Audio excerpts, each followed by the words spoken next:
শুভ সন্ধ্যা বন্ধুরা, আজ হলো ২৬ জুন, ১১ আষাঢ়, বৃহস্পতিবার। আজকের সন্ধ্যার বিশেষ বিশেষ খবরগুলি হলো: ৭ জুলাই রাষ্ট্রীয় বন্ধের দিন ঘোষণা কেন্দ্রের, বন্ধ থাকবে কার্যালয়, শিক্ষা প্রতিষ্ঠান। সন্তানেরা সম্মান করে না, অভিমানে ৪ কোটি টাকার সম্পত্তি মন্দিরে দান করলেন ভারতীয় সেনার প্রাক্তন আধিকারিক। প্যান কার্ড থেকে এটিএম কার্ড থেকে রেলের টিকিট, ১ জুলাই থেকে ৭টি নিয়মে পরিবর্তন। বিস্তারিত থাকবে প্রতিবেদনে।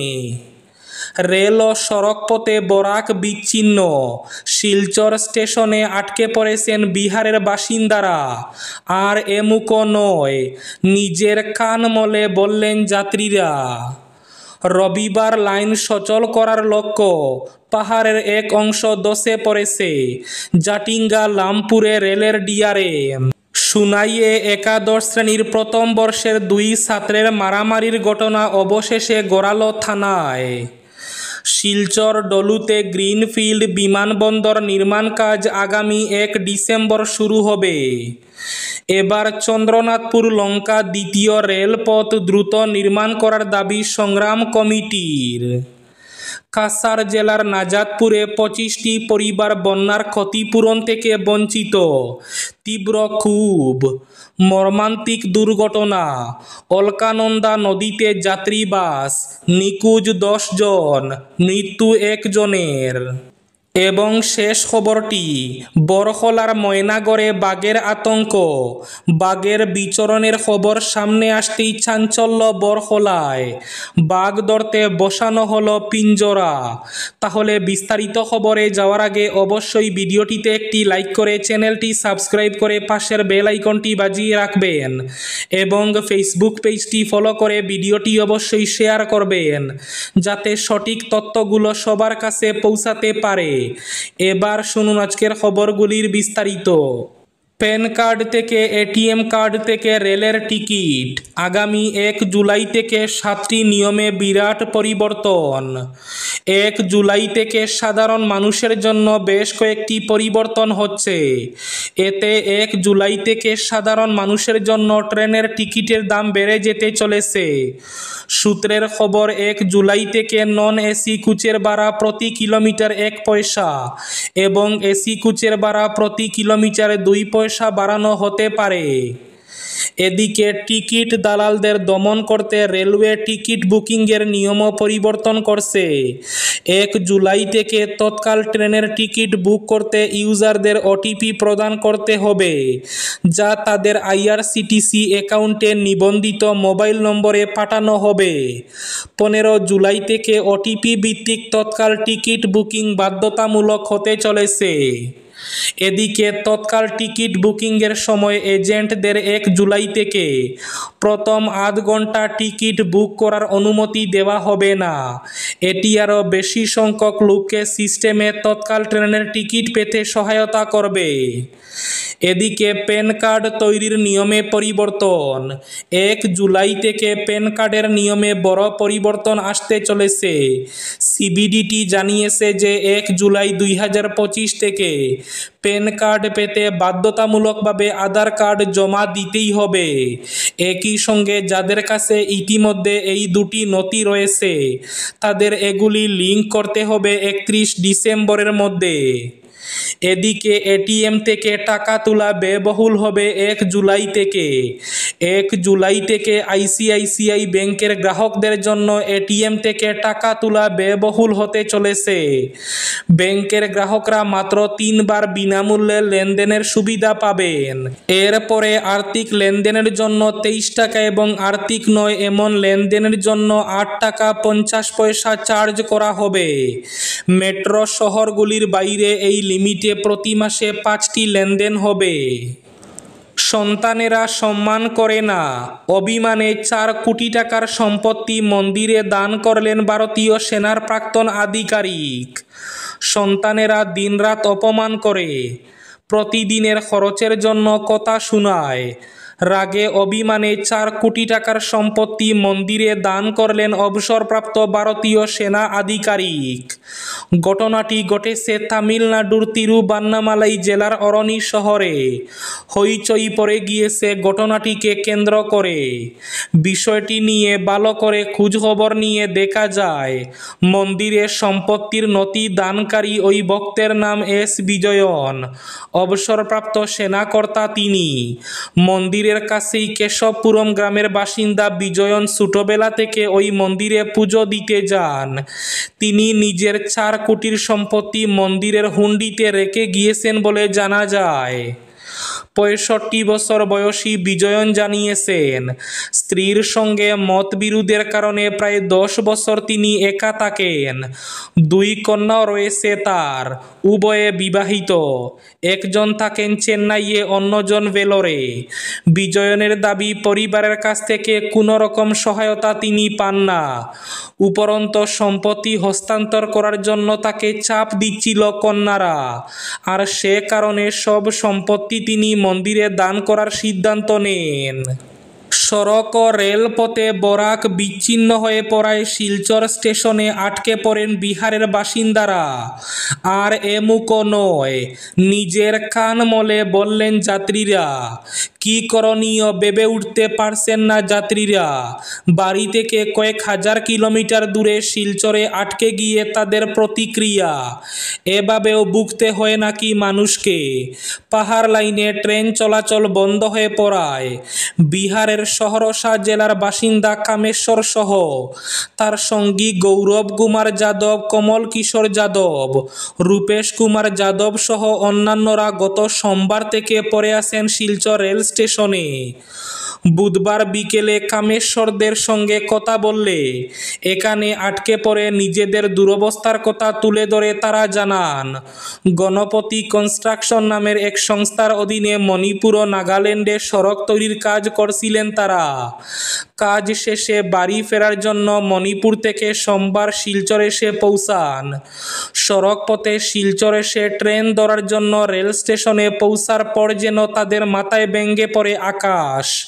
তারা জানতে পারেন পাহাড় লাইনে 10 পতনের দরুন বন্ধ ট্রেন চলাচল। সেই থেকে স্টেশনে বসে শুরু হয়েছে অপেক্ষা। তারা জানান, কবে খুলবে লাইন এই প্রশ্ন নিয়ে প্রতিদিন 2-3 বার করে স্টেশনে রেল বিভাগের আধিকারিকদের কাছে গিয়ে জানতে চাইলে কোনো ইতিবাচক জবাব মিলছে না। এদিকে রবিবার পর্যন্ত লাইন সচল করার লক্ষ্য। পাহাড়ের এক অংশ ধসে পড়ায় লামডিং বদরপুর রেল লাইনের জাটিঙ্গা লামপুরে পাহাড়ের একটি অংশ ধসে পড়েছে, তা সরানো বেশ চ্যালেঞ্জিং। তাই রবিবার অবধি লামডিং বদরপুর লাইন সচল করা যাবে বলে আশা করছেন রেল কর্তারা। তবে তারা আশাবাদী হলেও বাস্তব পরিস্থিতি পর্যবেক্ষণ করে অনেকের মত হচ্ছে যে রবিবারও লাইন সচল করা সম্ভবপর নয়। আগামী 7 জুলাই রাষ্ট্রীয় বন্ধের দিন ঘোষণা। বন্ধ থাকবে সরকারি এবং ব্যক্তিগত খণ্ডের কার্যালয়। 7 জুলাই বন্ধ থাকবে দেশের প্রতিটি শিক্ষা প্রতিষ্ঠান। কেন্দ্রীয় গৃহ মন্ত্রণালয় জারি করল এই অধিসূচনা।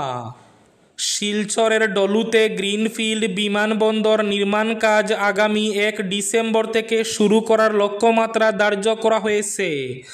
সরকারি সূত্র থেকে এ খবর জানিয়ে বলা হয়েছে যে ধার্য লক্ষ্যমাত্রা অনুযায়ী এর নির্মাণ কাজ শুরু হলে এর নির্মাণ 2027 সালে 30 নভেম্বর সম্পূর্ণ করা সম্ভব হবে। এদিকে পরিবেশ ছাড়পত্র দেওয়ার উদ্দেশ্যে গত 23 জুন ডলুতে গণশুনানি নেওয়া হয় এবং এতে 151টি আবেদনের মধ্যে 146টি আবেদন গ্রিনফিল্ড বিমানবন্দর স্থাপনের পক্ষে জমা পড়ে। মর্মান্তিক দুর্ঘটনা উত্তরাখণ্ডে। রুদ্রপ্রয়াগে অলকানন্দা নদীতে নিয়ন্ত্রণ হারিয়ে যাত্রীসহ উল্টে পড়ল বাস। ঘটনায় এখনো পর্যন্ত কমপক্ষে একজনের মৃত্যুর খবর পাওয়া গিয়েছে। নিখোঁজ রয়েছেন 10 জন যাত্রী। পুলিশ সূত্রে খবর, আজ বৃহস্পতিবার সকালে রুদ্রপ্রয়াগের গলতির এলাকায় দুর্ঘটনাটি ঘটেছে। বাসটিতে মোট 12 জন যাত্রী ছিলেন বলে জানা গিয়েছে। প্রাথমিক অনুমান, পাহাড়ি পথে যাওয়ার সময় চালক বাসটির নিয়ন্ত্রণ হারিয়ে ফেলেন, যার জেরে বাসটি নদীতে পড়ে যায়। দুর্ঘটনার খবর পেয়ে তড়িঘড়ি ঘটনাস্থলে যায় পুলিশ এবং উত্তরাখণ্ডের বিপর্যয় মোকাবিলা দল। সেখান থেকে 7 জনকে জীবিত অবস্থায় উদ্ধার করা সম্ভব হয়েছে। উদ্ধারের পরই তাদের হাসপাতালে স্থানান্তর করা হয়েছে। বাকিদের খুঁজে জোর কদমে তল্লাশি চালানো হচ্ছে। একজন যাত্রীকে মৃত অবস্থায় পাওয়া যাওয়ার খবর নিশ্চিত করেছেন গাড়োয়ালের বিভাগীয় কমিশনার বিজয় শঙ্কর পাণ্ডে। কাছাড়ের নাজাতপুরে 25টি পরিবার বন্যা ক্ষতিপূরণ থেকে বঞ্চিত। সম্প্রতি রাজ্যের বিভিন্ন প্রান্তে বন্যায় ক্ষতিগ্রস্তদের পাশে দাঁড়াতে এগিয়ে এসেছিল রাজ্য সরকার। ক্ষতিগ্রস্তদের জন্য বরাদ্দ করা হয়েছিল ত্রাণ সামগ্রী এবং বিশেষভাবে প্রস্তুতকৃত লাল কার্ড, যার মাধ্যমে সংশ্লিষ্ট পরিবারের ক্ষতির পরিমাণ, পরিচয় এবং ব্যাংক খাতার বিবরণ রেকর্ড করে ভবিষ্যতের জন্য যথাযথ ক্ষতিপূরণের ব্যবস্থা নেওয়ার পরিকল্পনা ছিল প্রশাসনের। তবে এ নিয়ে চাঞ্চল্যকর অভিযোগ উঠেছে কাছাড়ের একটি গ্রামে। কাটিগড়ার নাজাতপুর গ্রামে বন্যাক্রান্ত 25টি পরিবার লাল কার্ডের সুবিধা থেকে বঞ্চিত হয়েছেন বলে অভিযোগ উঠেছে। স্থানীয় শিক্ষক সৈফুর রহমান, যিনি লাল কার্ড অর্থাৎ ক্ষতিগ্রস্ত পরিবারের তথ্য সংগ্রহ করে সার্কুল অফিসে কার্ডটি জমা করার দায়িত্বে ছিলেন, তিনি অভিযোগ অনুযায়ী এসব পরিবারের তথ্য অন্তর্ভুক্ত না করেই ত্রাণ বিতরণ করেছেন। ফলে ভবিষ্যতের আর্থিক সহায়তা থেকেও কার্যত বঞ্চিত হন পরিবারগুলো। এ নিয়ে গ্রামে তীব্র অসন্তোষ দেখা দিয়েছে। তাদের দাবি, প্রকৃত ক্ষতিগ্রস্তদের জন্য ন্যায় বিচার ও সরকারি সাহায্য নিশ্চিত করা হয়। সুনাইয়ে 2 ছাত্রের মারামারির ঘটনা অবশেষে গড়ালো থানায়। একাদশ শ্রেণীর প্রথম বর্ষের 2 ছাত্রের মধ্যে মারামারির ঘটনা গড়ালো সুনাই থানা পর্যন্ত। ঘটনাটি ঘটেছে সোমবার বিকেলে সুনাইয়ের বেসরকারি শিক্ষা প্রতিষ্ঠান জ্ঞান বিকাশ সিনিয়র সেকেন্ডারি স্কুলে। এই ঘটনা নিয়ে আবেদ রসুল বরবুইয়া নামে জনৈক ছাত্রের পিতা আফতাবউদ্দিন বরবুইয়া, অপর পক্ষের সাইবুর রহমান লস্কর এবং সাইদুল হক লস্কর সহ স্কুল ম্যানেজমেন্ট কমিটিকে অভিযুক্ত করে সুনাই থানায় লিখিত মামলা দায়ের করেছেন। পুলিশে দায়ের করা এজাহার মতে, এদিন বেলা 2:30 নাগাদ স্কুল থেকে বের হওয়ার পর প্রকাশ্য রাস্তায় সাইবুর ও তার সঙ্গীরা ধারালো অস্ত্রসহ আবেদ রসুলের উপর ঝাঁপিয়ে পড়ে তার মাথায় কোপ বসিয়ে মারাত্মকভাবে জখম করে পকেটে থাকা 1000 টাকাও ছিনিয়ে নিয়ে গেছে। এ নিয়ে স্কুল কর্তৃপক্ষের নীরব দর্শকের ভূমিকায় ক্ষোভ ব্যক্ত করেন তিনি। বিষয়টি নিয়ে কাছাড়ের জেলা আয়ুক্তের কাছেও নালিশ জানিয়েছেন তিনি। এদিকে এ ব্যাপারে স্কুলের অধ্যক্ষের কাছে জানতে চাইলে তিনি বলেন, শুনেছি এদিন সকালে তাদের মধ্যে কথা কাটাকাটি হয়েছিল। স্কুল থেকে বের হয়ে ছাত্ররা ফের হাতাহাতি শুরু করে। খবর পেয়ে নিজে ছুটে গিয়ে তাদের স্কুলে নিয়ে আসেন। মারধর হলেও কোনো ধরনের আঘাত লাগেনি। বিষয়টি বৃহস্পতিবার মীমাংসার কথা বলে তাদের বাড়ি চলে যাওয়ার নির্দেশ দেন। এর মধ্যে এদিন আবিদ রসুলের পিতা কোনো আপোষ মীমাংসার কথা না মেনে থানায় মামলা দায়ের করেন। তিনি জানান, স্কুল কর্তৃপক্ষ বিষয়টি মীমাংসার জন্য চেষ্টা চালিয়ে যাচ্ছেন। এবার শেষ খবরটি। কাছাড় জেলার বরহলার ময়নাগড়ে বাঘের আতঙ্ক। বন দফতরের তৎপরতায় বাঘ ধরতে বসানো হলো পিঞ্জরা। গৃহপালিত পশুর উপর হানা, উদ্বেগে গ্রামবাসী। বরহলার জনবসতিতে বাঘের বিচরণের খবর ঘিরে চাঞ্চল্য। বেশ কয়েকদিন থেকে কাছাড় জেলার বরহলার ময়নাগড়ে বাঘের আতঙ্ক দেখা দিয়েছে। এবার বাঘটিকে বন্দি করতে বন বিভাগ বসালো পিঞ্জরা। এই ছিল আজকের সন্ধ্যার বিশেষ খবরগুলি। ভিডিওটি অবশ্যই লাইক করে শেয়ার করে দেবেন।